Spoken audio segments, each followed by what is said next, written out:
Today's book introduces a groundbreaking new way of thinking about life, society, and the future of our species that bridges science and human history. Could humans unknowingly be part of a larger superorganism, one with its own motivations and goals, one that is alive and conscious and has the power to shape the future of our species? Our guest calls that theory Agora. He starts by asking the question, what is life and how did it form? We then move to how multicellular life came about and how consciousness emerges and how other superorganisms in nature have formed. Then he poses big questions based on his Agora theory, including if ants have colonies, bees have hives, and we have our bodies, how does Agora manifest itself? Does it have a body? Can Agora explain things that happen that are both under our control and near universally undesirable, such as war? In a later part, we'll discuss how can Agora theory explain long-term progress we've made in our world. It is a great pleasure to welcome friend of the show, author of these books behind me on the shelf, and his latest book, We Are Agora, How Humanity Functions as a Single Superorganism That Shapes Our World and Our Future. Byron Reese, welcome back to the show. Thank you, Aidan, for having me. I'm so excited to be here. Always great to have you on the show, man. I was telling you off air, I write a weekly article, and the way I think about it is it's inspired somewhat by something a guest will write, something they'll say during a show, something I've read in a widely different area, and I bring it together and just create a new recipe. And I've had this article in draft for about 12 months called It's Hard to Read the Label from Inside the Jar. So think about that for a moment. And it jumped to mind as I read how we could miss the fact that if we are a human organism, a human superorganism, the Agora, we can miss that we are a collection of billions of cells, but also part of that superorganism itself. And I thought we're so busy surviving that we can miss that we're part of something bigger because we haven't been able to zoom out. I thought that was a nice starting point to give context to the concept of Agora. Thank you for having me, and I think that's a great introduction and great summation. I mean, I guess the conversation begins with this idea of what is a superorganism. And it's a real thing. It's not pseudoscience. It's what we call an organism that's made up of other organisms. And oftentimes people use a bee for the example. And everybody knows a bee is an animal. It's a creature, right? And what people don't necessarily know is that the beehive itself is another animal. And it doesn't look that way, but it has all these different properties. For instance, it's a warm-blooded creature. The hive holds its temperature at 97 degrees, even though bees are cold-blooded. It has a memory that's years long, even though bees only live a few weeks. It reproduces at its level. The hive split into two hives. It has a lifespan very different than the bees, and most importantly, it knows how to do things that no bee knows how to do, like find and So these things exist, superorganisms exist, but the bees couldn't really perceive that the hive exists as a separate entity. And so I wanted to ask the question, as a beekeeper, is it possible a group of people form another animal, and that animal can think? And I approach it, it's not a metaphysical question, it's not philosophy at all. I approach it as a biological question, and I put forth falsifiable hypotheses that would be true if we are a creature and false if we are not. Thank you for the context. Let's jump into the start of the book, which is the origin of life. And even a step before that, which is to understand a single cell and explore the question, not a simple question, what force animates cells? And bear with us here, because you're going to come on a journey as you do on the book as well. And hopefully you're reading along with us. And maybe you've already read the first section and now you're going to read it, or vice versa. It's really helpful the way the story builds. So we build from all the way from questions like what is life, what's a single cell, what's multicellular life, all the way up to the Agora itself. But let's start at that, the origin of life and what force animates cells. You kind of have to start there with just a simple idea that you're made of cells and those cells are alive. And if I took you apart a cell at a time with a tiny little freezer, every one of those cells could continue to live in like a petri dish. They would go on. But when I was done taking you apart, you would have vanished. But there's no less matter, right? It's all still lays the same, and those cells are still living, but you've vanished. So were you ever even there? What are you? If you just started there, unfortunately, you're like in the realm of philosophy. So it has to start, to your point, way back at the beginning, which is, well, is a cell alive? And maybe it's made up of little cells, of other things. But the cell is the primary unit of life. We call it primary for two reasons. One, because nothing in a cell is alive. The cell is made up of essentially chemicals, and it's a bag of rocks, basically. So nothing in it's alive, and yet it is alive. So that's where life begins. The other reason we think of it as primary is all of life is based on cells. All of life. We don't have examples otherwise.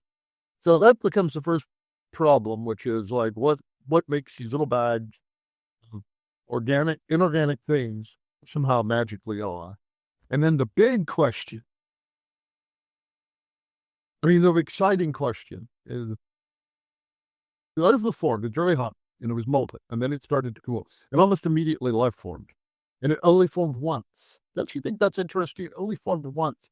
Or more precisely, it only persisted once, right? And you say, well, how do we know that? We can, because all life is related. There's a reason you can take a gene from a slug and put it in a person, and you can make the person glow in the dark.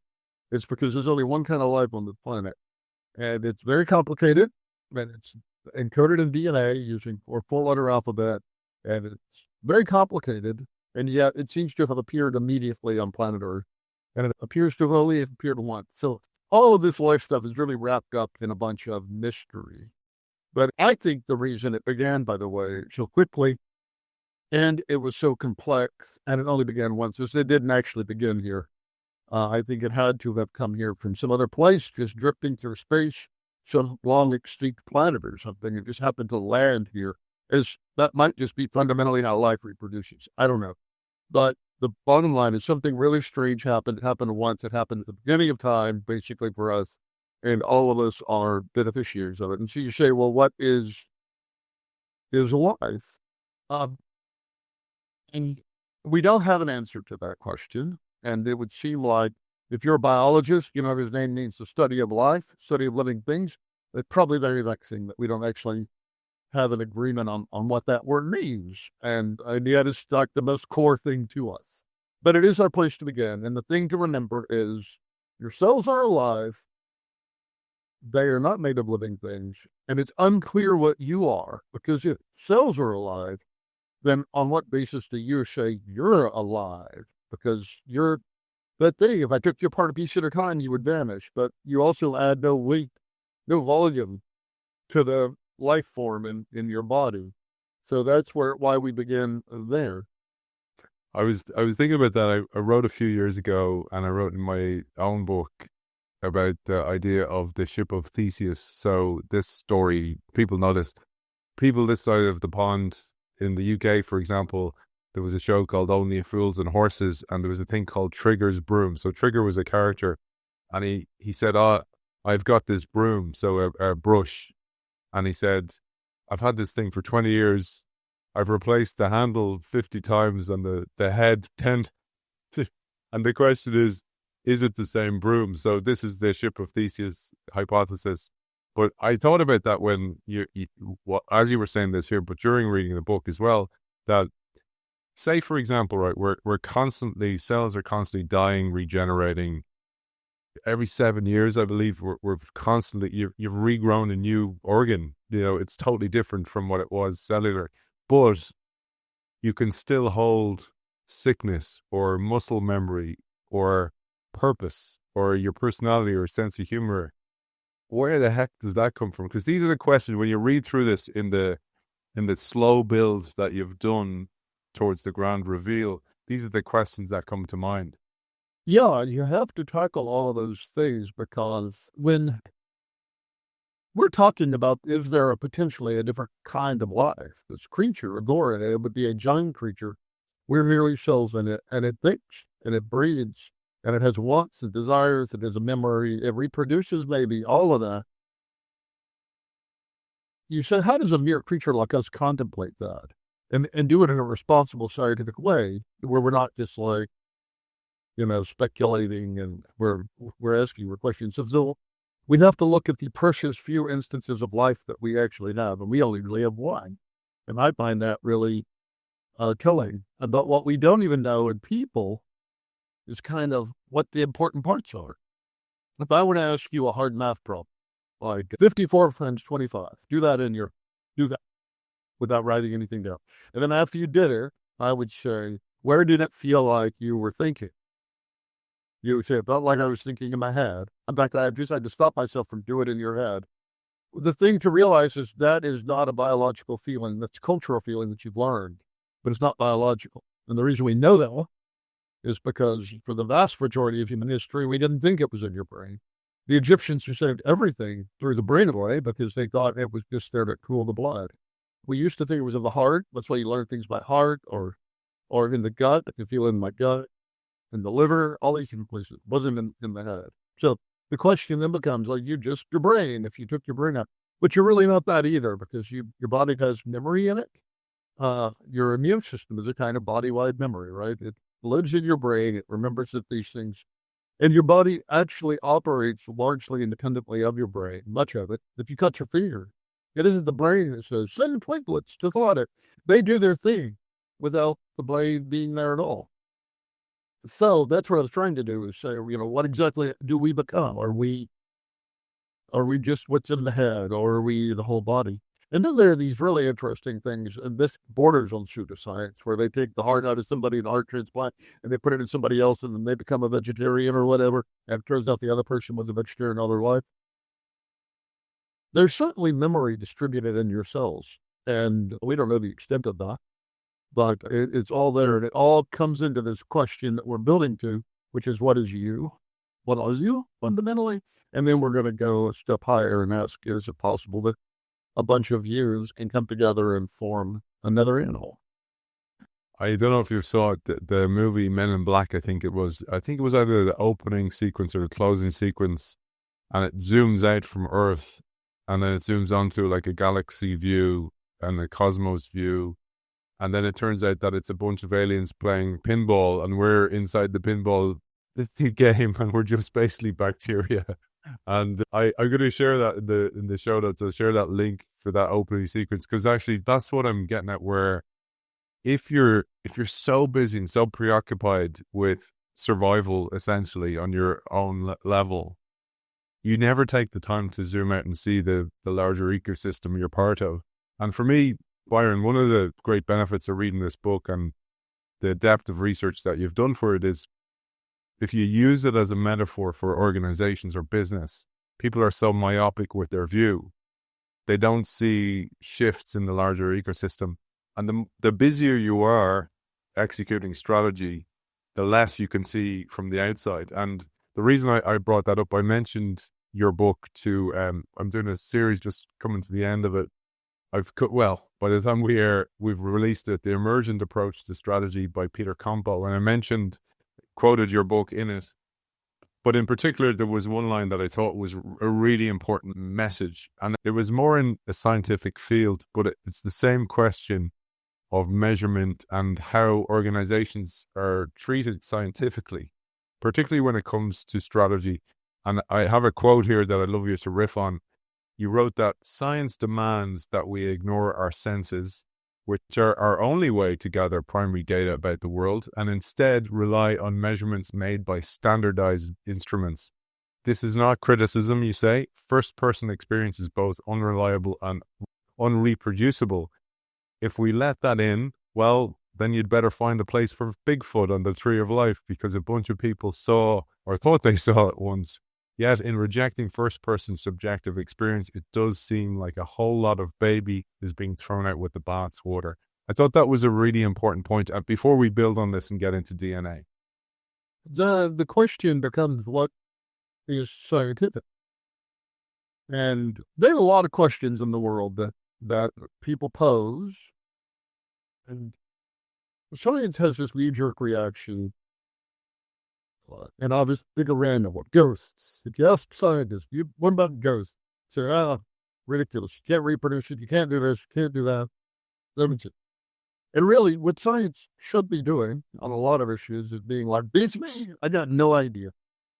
Science is actually a tool set, a very narrow group of things we do to certain kinds of truths. The first most interesting thing about science is it isn't actually a mechanism for discovery. It's a mechanism for proving.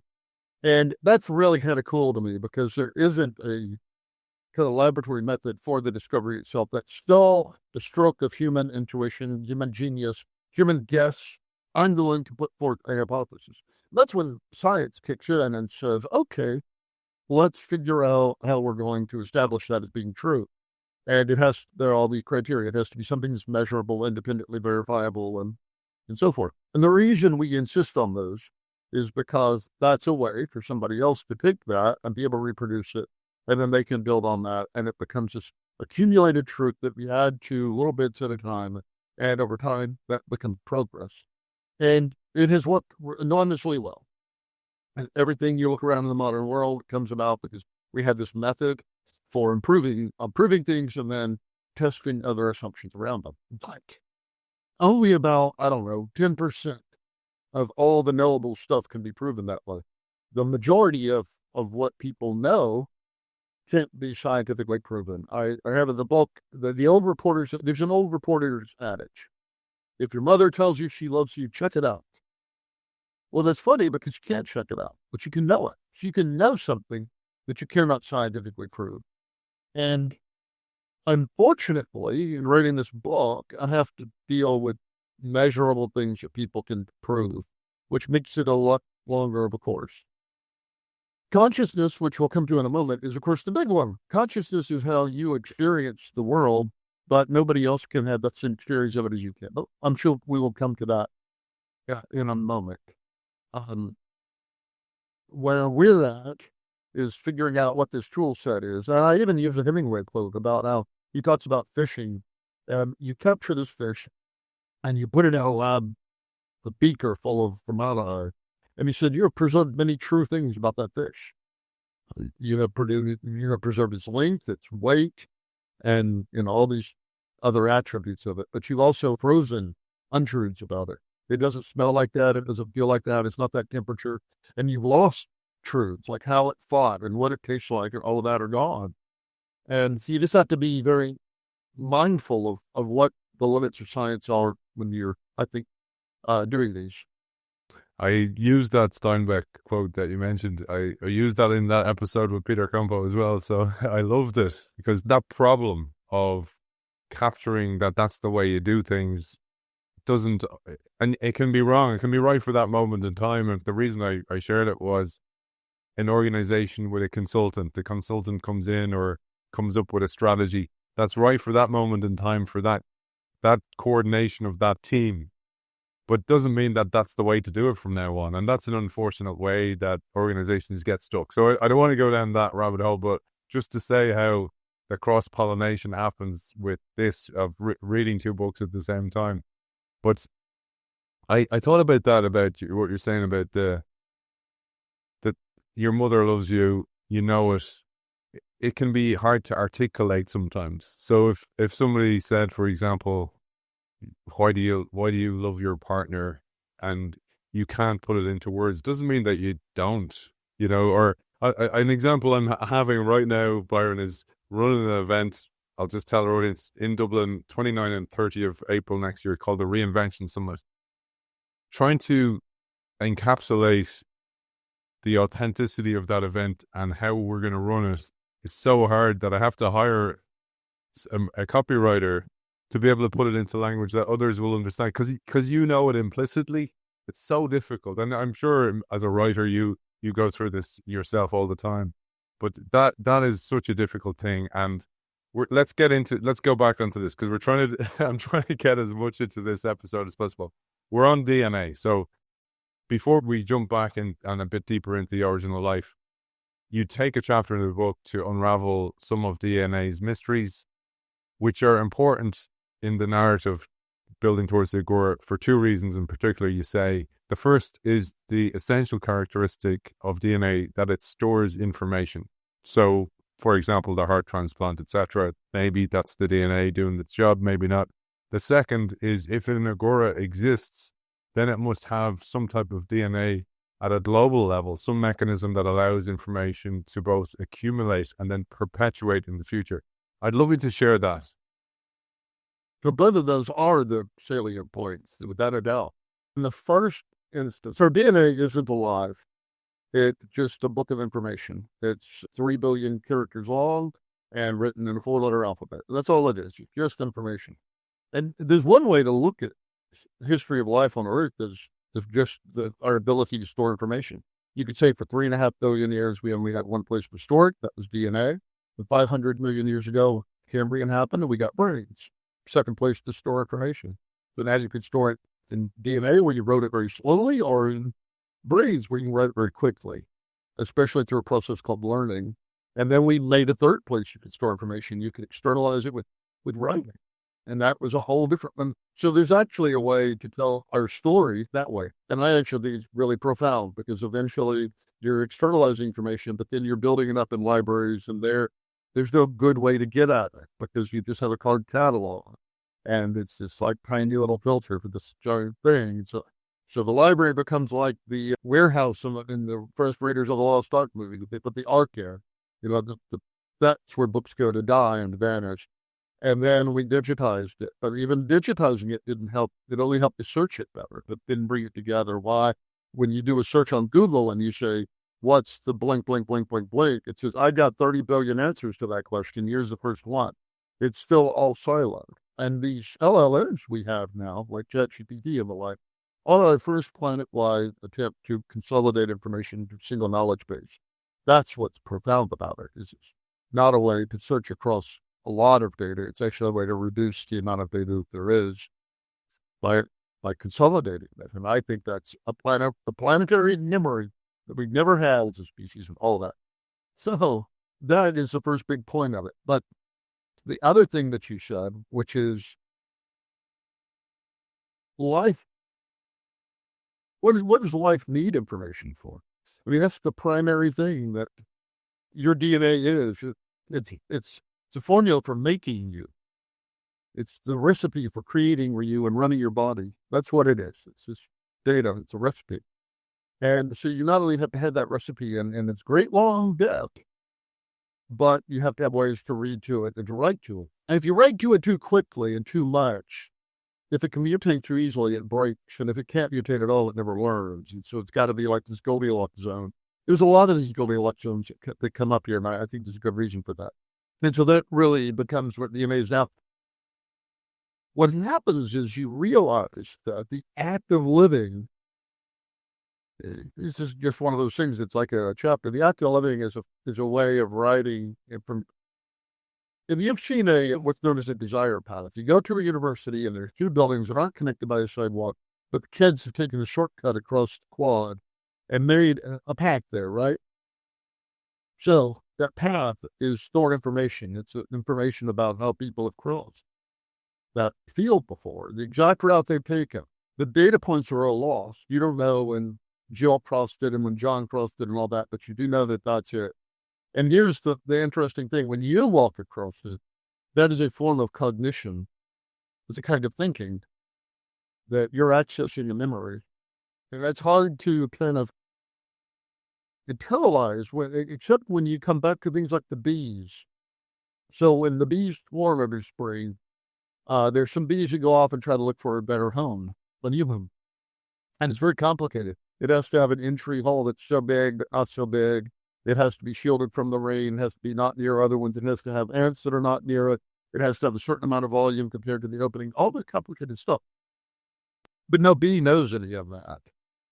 I think about that. No bee has ever done that before. Bees, they only swarm once a year, and a bee only lives 6 or 8 weeks. So they don't have any memory of it. They don't know what volume is. Their brain is half the size of a grain of salt. And so you say, how do they do these incredibly smart things? Well, evidently, information is encoded in them and in their DNA in ways that just by walking across the path, they access the information. Ant colonies are the same way. When ants walk through them, they're accessing information about how to store stuff. I think I even use an example in the book. In the United States and California, there are these highways where they have cut grooves in them. So if you drive at the speed limit across them, they play music, like the William Tell Overture. They'll go, when you're driving. So what you have to say at that point is that the highway has information coded in it, and the caller is accessing it. The caller is performing cognition. It's playing the song, but you don't think your car is smart, and it isn't. And that becomes very much of Agora, the fact of our daily lives are us doing things that are a form of cognition, because if you go into a city where the city has grown up a certain way because of a million factors about rain and the gutters and all these things go into how the city organically forms. And when you live in that city, you're accessing those memories as you're kind of thinking. It's such a big topic. I love it, man. I love the references to nature, which is mushrooms, ants. There are elders on this planet. They're here longer than us. They've survived more catastrophes and more crises than we ever have. And I always think there's so much wisdom in that. But one of the really interesting ones you mentioned was the butterflies migrating around the world. I'm interviewing Brian Diaz, who's the guy who did all the research on epigenetics and rats, for example, passing on memories from generation to generation. I thought that was an interesting one to share because that for me is the most remarkable one of all the stories you shared. I live in Texas, and what happened is on clear days, you can go out and look up in the sky and see monarch butterflies migrating overhead. Sometimes it's beautiful. You see hundreds and thousands of them, and you'll find trees that just all decided to settle on and pull a branch down, and it's just beautiful. It's just beautiful color. They all head to this one place in Mexico, and they all overwinter there. Now, the crazy thing is no monarch makes that trip. In fact, it takes 4 generations of monarchs to make the trip and to get back. So there's no monarch who's going, just like last year. They don't. And this is what's even crazier. Hey, stop here. I love this bar. This bar does great tequila in Mexico. Let's stop for one drink. I know this from last time. Exactly. None of it going on. And so what's even crazy is that the 4th generation lives months. They actually do the overwintering. So the 3 other generations die very quickly, but there's one generation that lives all over the winter and then starts to trip back. And nobody knows how that happens. How they don't know that. No monarch.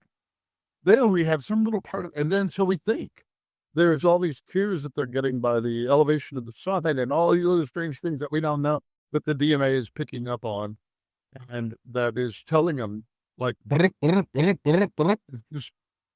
accessing these memories that are long gone. There's even, I don't know if I put it in the book, there's even a story about the migration path goes circular at one point, and it's around a mountain that no longer exists. Wow. About rays that they would used to have to fly around millions of years ago. Wow. Yeah, it's all there in the DNA somewhere, and it's all distributed throughout the body. It's probably not all in your brain. You're probably not just a brain to that. And all of a sudden you can start. And then to me, let's just keep going. Okay, multicellular life. Everybody kind of knows, I think, what that is. Cellular life is, a single cell, like a bacteria, single cell. And then there's multicellular life, like everything like you and I and everything. And the thing about us is nobody's quite sure how multicellular life formed. It isn't a no-brainer because for 3.5 billion years, you didn't ever have it. You just had single cell life. And it took forever before it decided to multicell.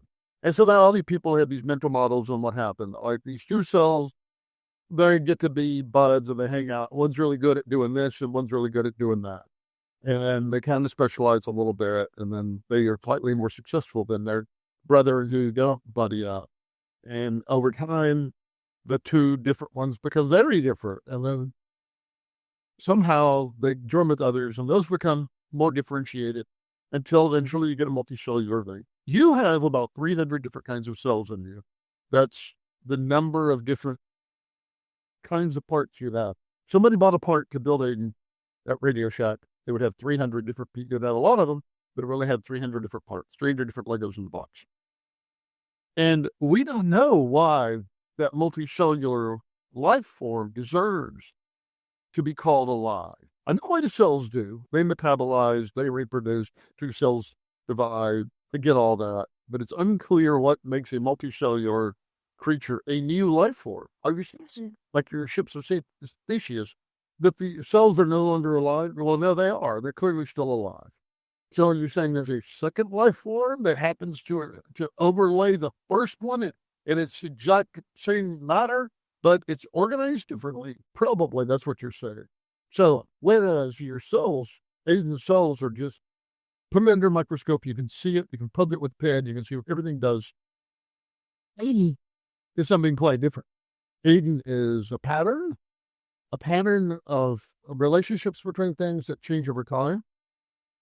And that's what he was talking about. Every 7 years of all new matter there, but it's largely the same pattern, except when it isn't. And then there's these crazy things, like all these memories you have, like who was your second grade teacher? What color was your first bicycle? These things you haven't thought about for ages that are in there that you can recall for the first time in 20 years right away.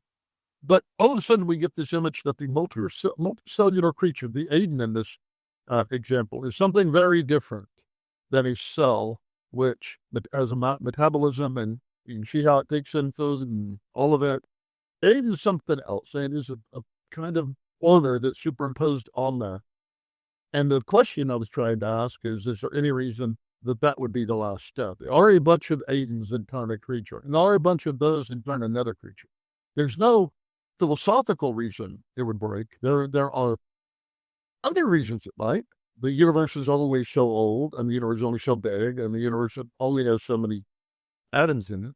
So there are boundaries, but conceptually, if cells can come together and form Aidan, then Aidans can come together and form another creature. I really cottoned onto that piece, and I even thought about how, say with your wife or your partner or somebody who's even living together, oftentimes you'll have the same thought at the same time, and the other person will say, and you kind of go, I was just thinking that, and I actually, when you read this book, those are the type of things that come to mind. Like you were talking about how the origins of multicellular life, like, Byron and Aidan cuddling down at night for body warmth, and then one day we wake up, we're stuck together, and you kind of go, oh, this just happened. Or else I eat, one animal eats the other animal, and the animal stays inside and goes, you know what, it's actually safer in here. I'm not now having to deal with predation out there, and I can, then the relationship becomes symbiotic because I create ATP then, and I give energy towards this being, and this being actually gains from that. So we work together. Because when we think of symbiosis, I think we think often about those, the bird that eats the meat out of the crocodile's teeth or whatever it might be. Maybe you'll share a bit on that, because I'd love to share the origins of those, because this is how deep Byron goes into the research. You must have read so much, man. I know you reference a lot of books in the book, but also you read so widely to get to this level, because you do it in a very whistle-stop tour. But to do that, I know how difficult that is and how much research you would have to done. Maybe you want to share a couple of highlights of the origins or the theories of origin of multicellular life. Well, you touched on them really well. And then it is right to call them theories of the origin of multicellular life, but nobody really knows.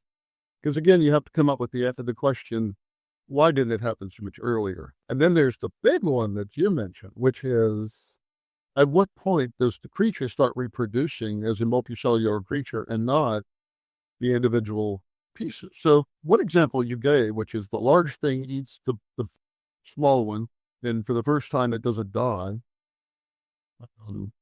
And it decides he's happier inside here and starts giving off energy. That mentally is how people think of this. And it could very well be true. But of course, never tells you at what point that creature reproduced with that other creature inside it. So that its kid had one of those offspring in it. And we don't know that. But obviously at some point it happens. We can see that the oldest cells we have it's really interesting when you look at the oldest villages of humans, like 8,000 BC in Turkey. It's a bunch of like round houses that don't quite touch each other. Maybe they butt each other a little bit and all of that. And they're not the rigid streets with, crisscrossing streets you see. But life actually looks that way too. When you look at the oldest multicellular life, it looks like a bunch of round cells that are kind of loosely in something else. And maybe they're doing a little bit of specialization. And then eventually they look like what you would see when you look at a piece of wood or something at a microscope, and it's all very tight and done together. And so we don't really know how that transition was made, but biologically. But we do know, we think, well, I shouldn't say that.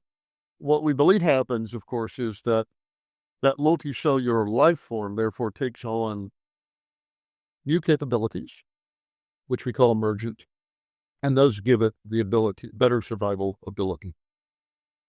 It isn't so overwhelming that it makes a singular cell life go away. It's still the dominant kind of life on this planet, and we're the anomaly. And it surely is solely with the purpose of getting intelligence, because virtually no multicellular life is intelligent, only really we are.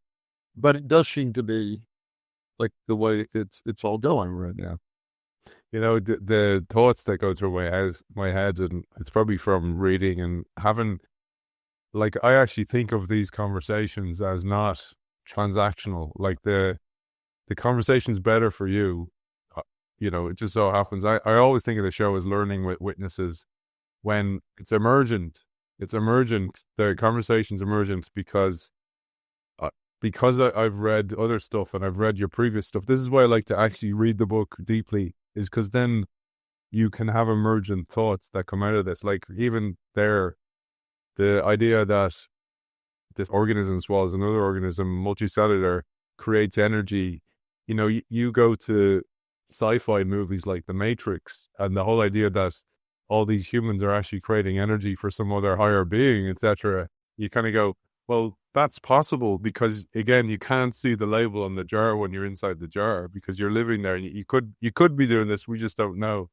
And I'm saying that to take a little step back to the origin of life itself, because you mentioned this, your belief about, the great cataclysmic event where there was an event, some spillage maybe of some life that it was existing in space for a long time. Like you give the example of the telescope cap that still has living bacteria on it that's living in space because it can live there forever because it's kind of frozen in time almost. So maybe we'll give a couple of, and Byron gives loads in the book of these theories of the origin of life. The abiogenesis is one, the great cataclysmic event is the other, etc. The interesting thing is, if the universe seems to be 12 billion years old, Earth seems to be 4 billion, our sun seems to be 4 billion. Our sun is a third generation star. That's a crazy idea. There was a star there and it lived billions of years and then it died out. And then another one formed and lived and died out. That's the third one. And you say, how could you know something like that? And the way they do it, very simple, actually. It blows my mind. They take a spectrometer and they look at the sun through it. And depending on the bands of light they see, they can tell what's burning in it. And what's burning in our sun are a lot of heavy elements. And we know the early stars were only made of hydrogen and helium. And over time, fusion creates these other elements. They can actually tell by how many are in there. Been going through this for a while. So you get a different view of it, that we're kind of the grandchildren that our planet is and our sun is, and all these things are relatively new compared to the span of the universe. Now, it is very interesting that the element, you're made up of 30 different elements. It's about what it takes to make you. It's made of 60, by the way. So you're a lot simpler than a smartphone. Those 30 elements are in you in a proportion that is, to some degree, mirrors a lot of the Earth. You have a lot of carbon in you. You're mostly oxygen. So that's really, because you're made of water, and that's hydrogen and oxygen. So when you break you down into your core elements, a lot of them match the Earth, but some of them don't. Some of them actually look like you came from another planet that had elements in different combinations. That could well be, right? Like, so life is this crazy, complex thing with DNA and somehow reproducing, and yet it only happened once on this planet. Why Neil and you can have 50% overlap in your DNA. Y'all are the same thing. One thing has happened. You went one way, you went another way, and everybody's, fine with their choices.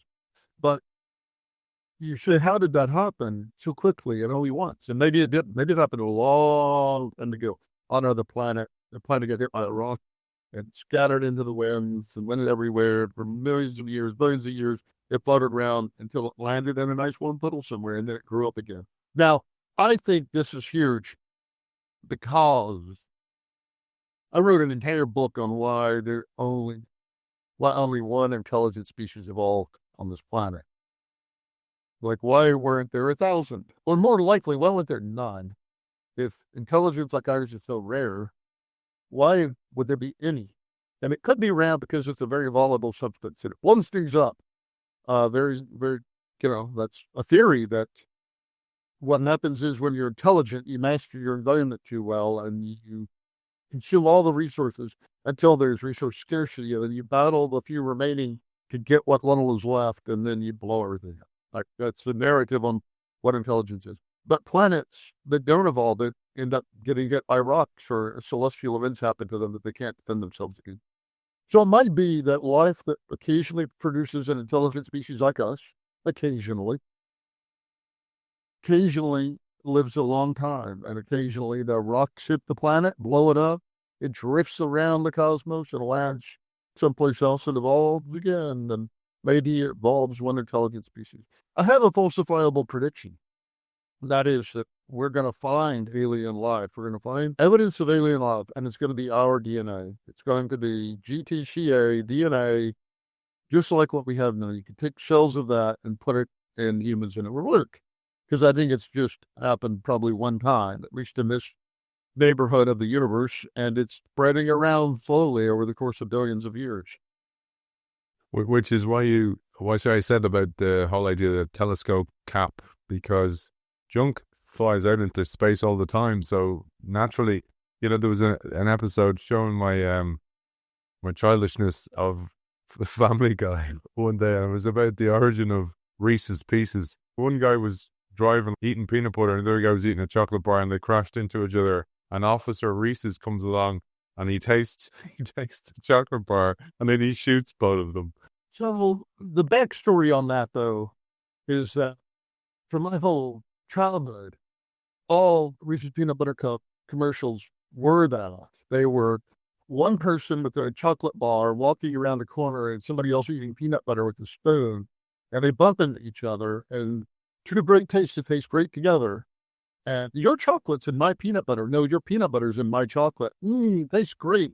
And so they both loved it. And then Reese's riffed on that for 20 years. So that's why Family Guy would then take it. And I absolutely missed that story of it. That makes it even better. All right. I'm going to capture onto a couple of things. One was, you mentioned there the alphabet of DNA. That's an important thing. And then, so I'm going to grab onto that. If you explain that, it's a really important thing for people to know, and a real nice nugget of knowledge to know. The other was something that is from, I suppose, the origins of your work, including the businesses you built and the Fourth Age, is Moore's Law. And that two scientists, Sharov and Gordon, published a paper proactively called Life Before Earth, and it showed that Moore's Law actually applies to DNA, which blew my mind. So maybe you'll share these two things.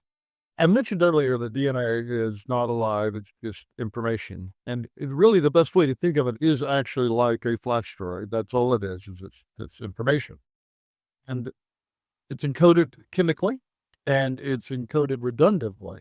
And that's the double helix you've heard about for DNA.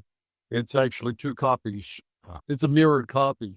And the way DNA copies itself is very interesting. It just takes one of those and splits it down the middle and gives half of it to one guy and half of it to another. And they, because they have a perfect half of it, they make the other half again. And that's how it copies itself. Quite accurate, like billions upon billions of times. Every now and then there's a mutation and things get interesting. So it's information. Now, we know how many base pairs there are. They're in single-digit billions. how many rows there are, and the number of chemicals makes it a 4-letter alphabet. And the 4 letters, the way we call them, are G, T, C, and A.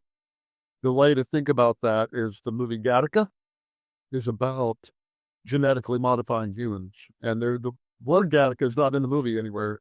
Just one of those things like Blade Runner. They never called blades or anything. It's just this word happens to be the name of the movie. But if you remember Gattaca, then you know the 4 letters. Now, what's fascinating about it is because it's just information, every one of those spaces can hold 1 of 4 letters.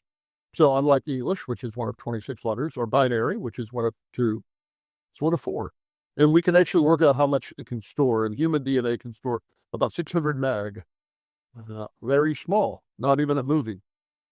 But that's not even the interesting part. The interesting part is most of that is what we call junk DNA.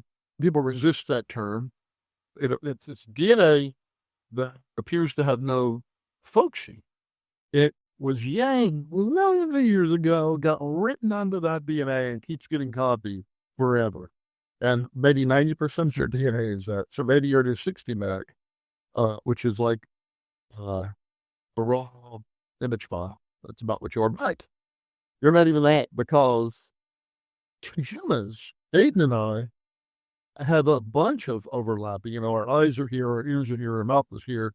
And the amount that he and I are different is a few K. Just a few K is all it takes to send them. And even things that are closely related to us, like chimps. And as you know, they're 99.9% or whatever, radically different creature than them. They have nothing that would be remotely human. They're not creative. They don't write music. They don't, all of that. They don't have anything that looks like our intelligence. And yet, they're twice as strong as we are. They're much bigger. Their lifespans are half the length of ours. It suggests there's probably some weak to human DNA that can make our life twice as long. Like there's that much juice in it that could be play around with. So it's incredibly volatile stuff. Like you hit the right thing and switch it from G to C or C to A, and you change everything. And a lot of people think because of that, I happen to be one of them, that things like human speech didn't actually evolve over long periods of time, but were some little mutation that happened in one person, one time, that gave them all these human abilities. And that was such an overwhelming advantage that they went on to be the parents of us all. And people look at things like, why did modern cave art appear so suddenly everywhere, so beautiful? And why did representative art all began at that exact same moment? And they think maybe it's because it just happened to one person one time. And the other half of that you wanted me to elaborate on was DNA being information. The Moore's Law of DNA. Oh, yes. That's a big deal. So Moore's Law is this mystery that we don't understand.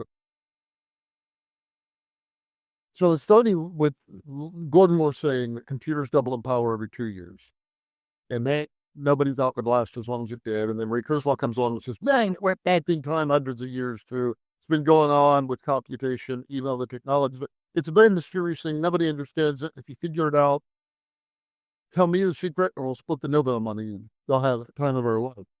But what we noticed is that other technologies seem to behave that same way. Not just computers, but everything seemed to double on a periodic basis. Maybe every 30 years, every 4 years, or every 6 months, it would double and double and double. And then to your point, it was revealed that multicellular life seems to double in complexity every 76 million years. And if you go back in time, it means that complex life began about 6 or 7 billion years ago, which actually is in line with my hypothetical, it's started on planets and they get blown up and then that drifts around and it lands on other ones. And some of those, I love it, by the way, that plants and planets might reproduce the same exact way. They throw the pollen into the cosmic winds and it lands. Most of it doesn't, but every now and then some little bit of it lands and the story continues.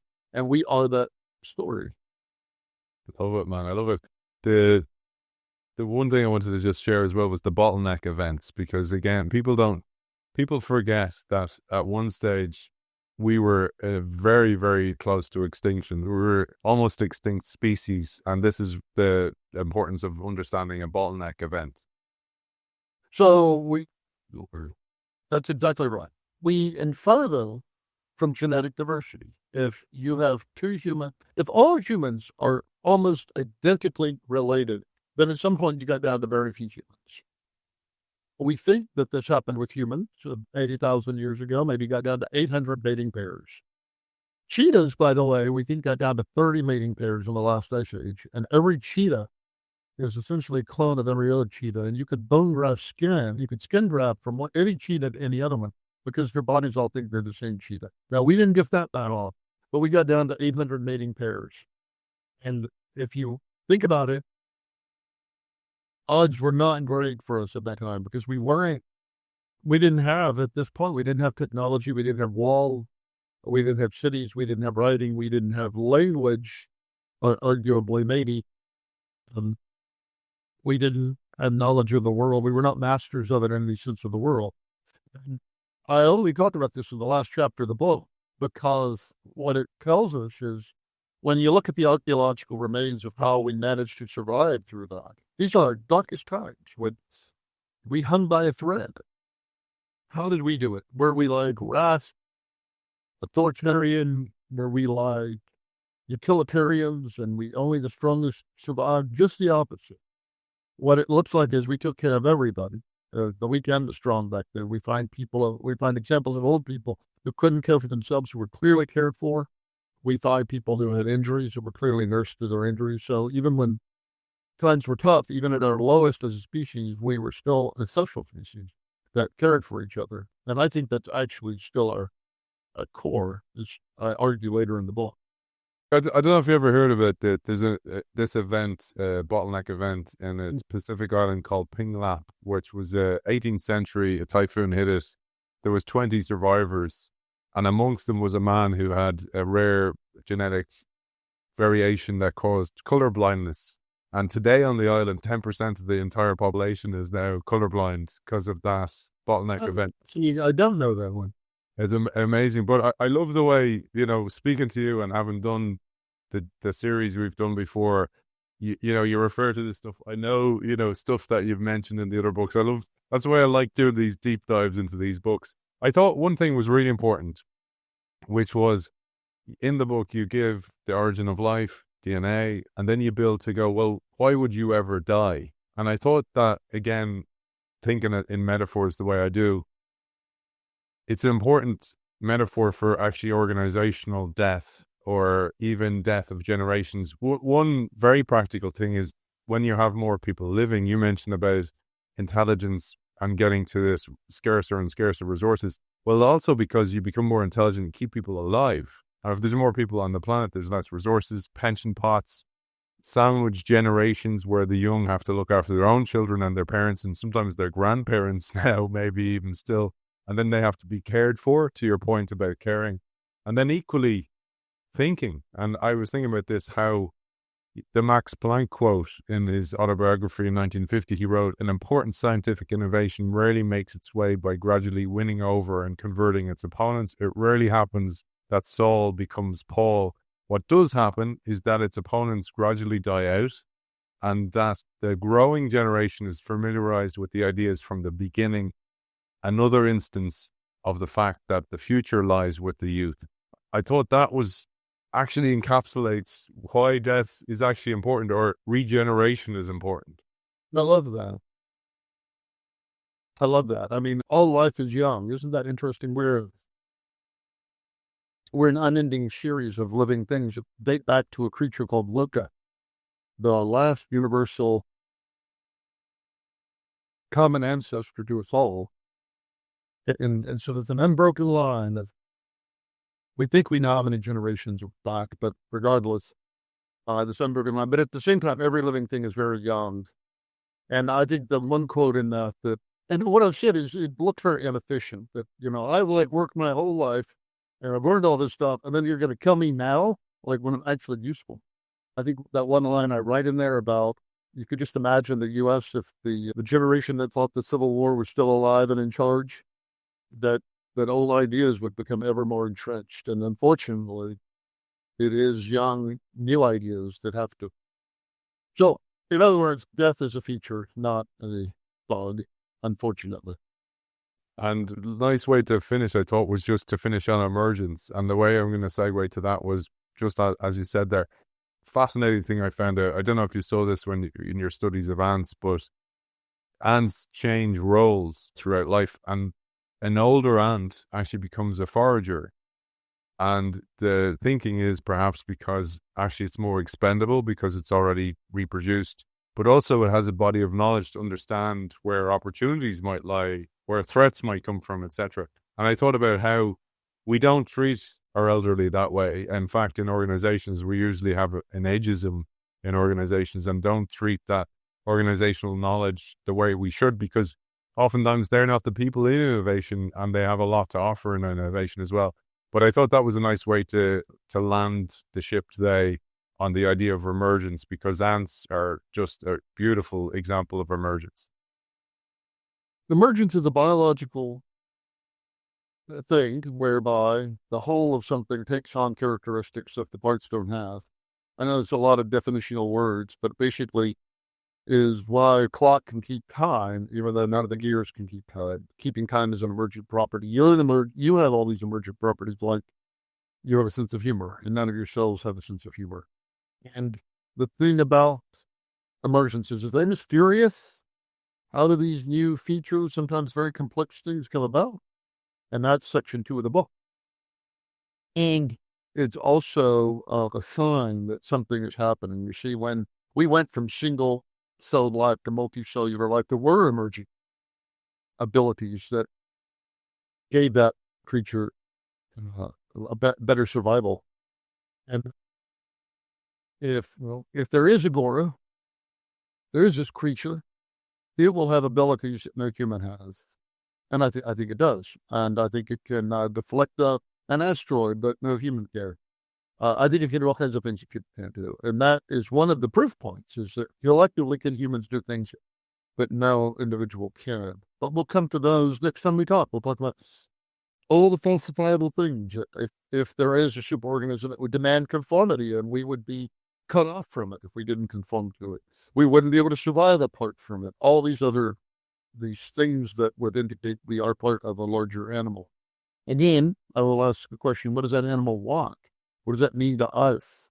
Does it put pressure on us? Does it take pressure off of us? What does it mean for us? Beautiful. Looking forward to that. I pulled a beautiful quote that I'd never seen from your book, and I'm going to share it as a final message for me. Before I do, where can people find you, Byron, to find out more about your work, more about your books, etc.? Thank you for asking. And Byron Reese everywhere. I'm still Byron Reese on LinkedIn, on Facebook, on YouTube. Email is even byronreese@gmail.com. I look forward to hearing from anybody. And Reese is in Reese's Pieces spelling with an S, that is. Exactly. The quote I pulled that you shared with me that I hadn't heard, it's actually a character called Ushi from the movie The 47 Ronin. None of us knows how long we shall live or when our time will come, but soon all that will be left of our brief lives is the pride our children will feel when they speak our names. Absolutely love that, man. Thank you for sharing that. Thanks for joining us. Author of We Are Agora, Byron Reese. Thanks for joining us.